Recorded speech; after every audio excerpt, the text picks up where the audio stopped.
More than 2 decades have passed since Maura Murray vanished from the icy roads of New Hampshire, yet her story remains a haunting enigma, a mystery wrapped in shadows, unanswered questions, and unrelenting grief.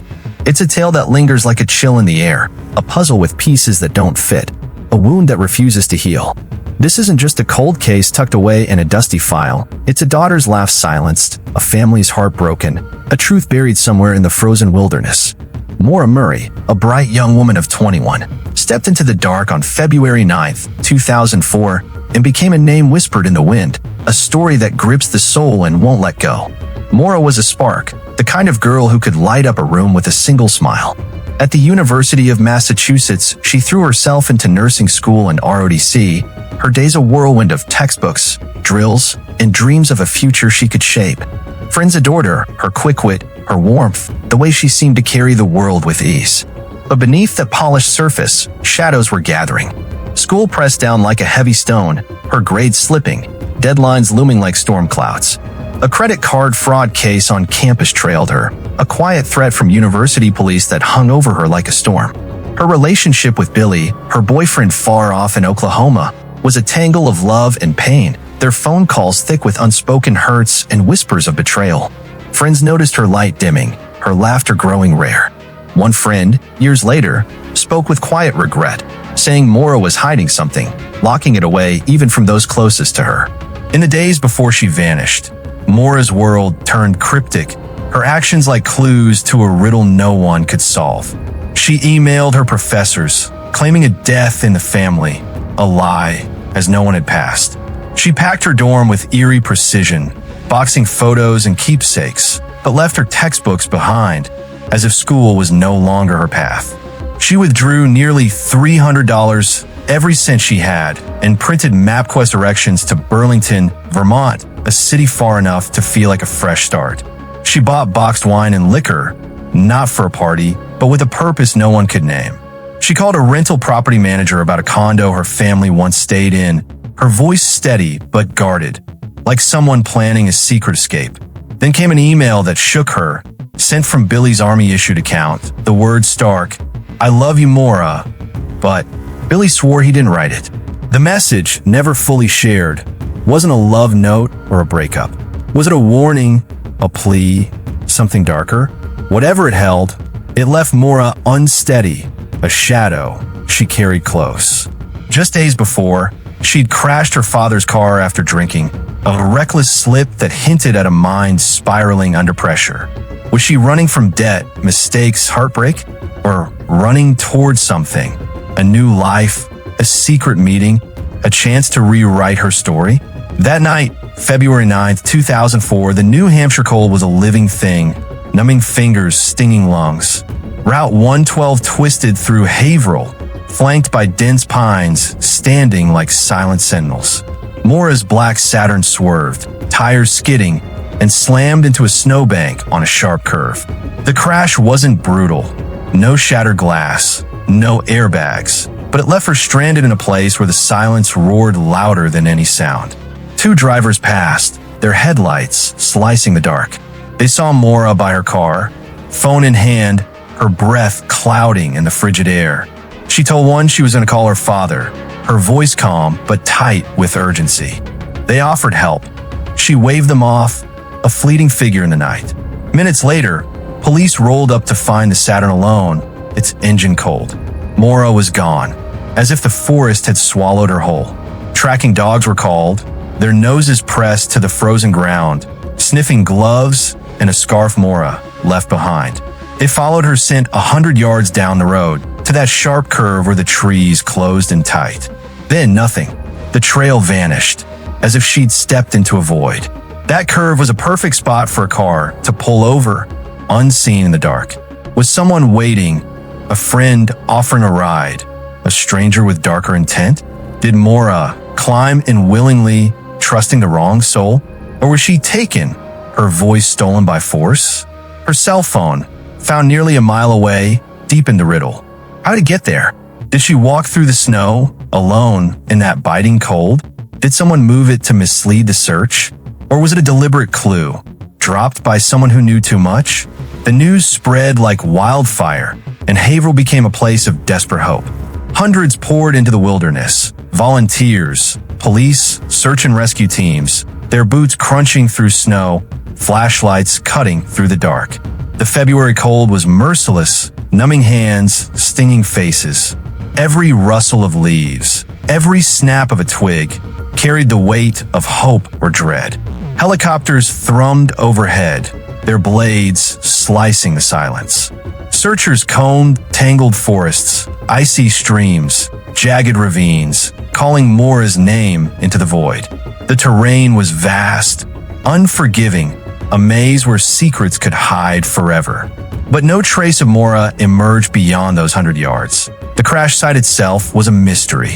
Why abandon the car on such a treacherous curve? Why no signs of struggle? The police report was thin, almost cold, dismissing her as a runaway, a college girl who just walked away. Witnesses told conflicting tales.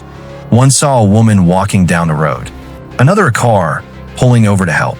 None matched Maura perfectly.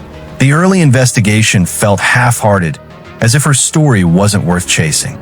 But for Fred Murray, Maura's father, this was no runaway tale. He arrived in Haverhill, heart pounding, voice raw as he called for his daughter in the freezing dark, shouting her name until the words were swallowed by the pines. For Fred, this was his heart, his daughter, his reason to keep breathing. While others faltered, his fight began, a flame that would burn through the years. Time passed, and hope came in fleeting sparks, each one fading to ash. In 2016, a man stepped forward with a story that chilled the blood. His brother, violent and unstable, had lived just miles from the crash site. He believed Maura might be buried beneath the concrete floor of his brother's old basement. Fred's heart raced. This could be the answer. Private investigators swept the site with ground-penetrating radar, finding a strange disturbance under the cement, like a secret waiting to be uncovered. But the new homeowner resisted, and police hesitated, demanding harder proof. Fred begged, offered to pay for the dig himself. Media pressure grew, and months later, shovels broke the concrete. Dust filled the air, hope hung by a thread, but the basement gave up nothing. No bones, no clothing, no Maura. Fred's voice was hollow with grief, as he said he was ready for them to bring her back, only to face another dead end. In 2017, a journalist drove a quiet forest road far beyond the original search grid and spotted something strange, a faded blue ribbon tied to a tree deep in the wilderness. In faint, weathered handwriting, it read, Maura Murray, March 4th, 04. Just weeks after she vanished, a shiver ran through the air. Who tied it there? A friend leaving a tribute? A silent confessor marking a truth? The ribbon was collected, cataloged, another fragile thread in a tapestry of mystery. Its meaning as elusive as Maura herself. 2 years later, in 2019, hikers found human bone fragments near Loon Mountain, 25 miles from the crash site. The rugged terrain felt like a place where secrets could hide forever.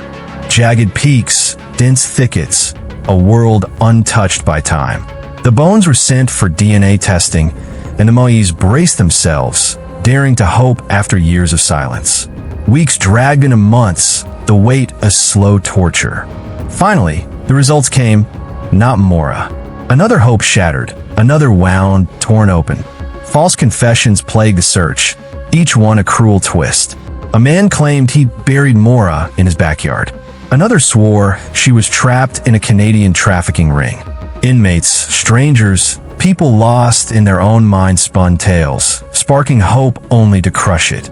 For Fred and Maura's mother, Julie, every hoax was a fresh cut, a reminder of the cruelty that shadowed their fight. Yet Fred pressed on, his resolve a rock against the tide, a father refusing to let his daughter fade into the dark. In 2020, after 16 years of silence, a new chapter opened. New Hampshire's Attorney General handed Maura's case to the Cold Case Unit, a lifeline woven with fresh eyes and new tools. DNA testing, sharper than ever, combed through old evidence. Ground-penetrating radar mapped the wilderness with new clarity. Digital records traced phone pings, searching for patterns lost in 2004. Investigators revisited witnesses, some whose stories shifted under scrutiny, raising new questions. For the first time, authorities spoke a truth the Moise had long felt. They did not believe Maura left on her own. The words hit like thunder. A crime was possible, perhaps likely. But answers stayed locked in the silent woods, and progress crawled, updates rare. The forest guarded its secrets, unyielding as ever. As the years rolled on, Maura's story caught fire in a new way. True crime swept the world, and her mystery became a legend. Podcasts poured over every detail. Documentaries like Oxygen series on her disappearance drew millions. Journalists chased leads on camera. Reddit threads buzzed with armchair detectives, piecing together timelines, analyzing photos, debating theories. They kept Maura's name alive, their passion a spark that refused to die. But the spotlight cast shadows. Misinformation spread like wildfire. Wild conspiracies, baseless claims. Hoaxers exploited the case, weaving lies for attention. Fred watched warily, his heart heavy, saying they treated her like a ghost story, not his daughter. One clue haunts the Moise more than any other. Days after Maura vanished, Billy received a voicemail from a Red Cross facility. Over crackling static, a voice sobbed, quiet, desperate, raw with fear. Billy and his mother swore it was Maura, her pain echoing through the line. But the call couldn't be traced. It never came again. Was it her, reaching out from some dark place? A cry for help lost in the void? Or a cruel trick, a misdial that fueled false hope? That ghostly voicemail became a wound in the family's heart, a thread tying hope to despair. Theories swirl, each a piece of a puzzle missing its heart. Did Maura stage her own escape, desperate to shed a life of debt, pressure, secrets? Her packed dorm, the withdrawn cash, the MapQuest directions, they hint at a plan. But why leave her phone her lifeline? Why vanish without a trace? Others see foul play, the scent trail ending at that curve, the phone found a mile away. Was she taken by a stranger lurking in the dark? Someone she knew, trusted, only to be betrayed? A witness claimed to see a woman like Maura days later, sitting silently in a stranger's car deep in the woods. But fear sealed their lips, and the lead dissolved in a shadow. Darker theories whisper of trafficking, a crime buried in the wilderness. Some wonder if Maura, overwhelmed, chose to end her life, her pain too heavy to carry. Each theory holds weight, but none hold answers. The questions pile up, relentless. Why was the police report so thin? Why were some search areas ignored? Why did her scent vanish so close to the crash? Who sent that email from Billy's account? Who was waiting at that curve, if anyone at all? Through every twist, every dead end, Fred Murray remains the soul of this story. His fight is a father's love forged into a crusade. He speaks at conferences, pleads with police, keeps Maura's name in the headlines. He faces skeptics, trolls, opportunists who call her a myth, a runaway, a ghost. But to Fred, she's real, vibrant, flawed, his daughter. He says this isn't just about Maura, but about every missing person, every family left in the dark. His resolve is a beacon, a light that refuses to fade, demanding justice for those lost to silence. The years stretch on, an endless winter of waiting. Every lead that flickers, a basement, a ribbon, a bone, dies out, leaving the Moise in limbo. The pain is unbearable. Each birthday, each holiday, a reminder that Maura is gone. Not because she chose to leave, but because something stopped her from coming home. Fred speaks of time's weight, how it erodes memories, breaks families, threatens hope. Yet he refuses to let it win. His advocacy shines beyond Maura, a call for every forgotten soul, every case grown cold while the world moves on. More than 20 years later, Maura Murray's fate remains a shadow. The New Hampshire woods hold their secrets, their silence a wall no search can break. Her disappearance is a wound that never heals, a reminder of life's fragility, the shadows behind perfect facades. Was she running from her past, debt, heartbreak, mistakes? Or stolen from her future, a victim of a crime hidden by the pines? That sobbing voicemail, That faded ribbon, those untested bones. They tease but never tell. Maura's story is more than a mystery. It's a father's fight, a family's pain, a call for truth that echoes through time.